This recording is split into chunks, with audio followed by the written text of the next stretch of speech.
A few of you have asked about the air nomads, and I also ran a poll, so I'm finally giving the people what they want. I'll start with the Southern Air Dialect. This is what Aang would speak.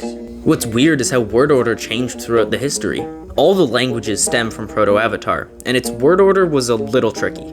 You'd say things one way in a normal statement sentence, and a different way if you were asking or answering a question. A statement sentence would use SVO, subject, verb, object.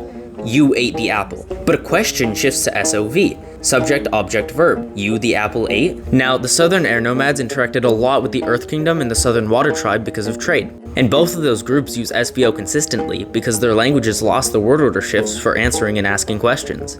So over generations, that became the norm for the Southern Air Dialect as well. It's just easier to stick with one structure for everything, which is what many dialects do, as having two word orders is kinda unstable. Another change is that it doesn't use infinitives, which are verbs like to eat or to go, although explaining infinitives to English speakers is always a little tricky. Most languages don't tack on a second word like to eat does.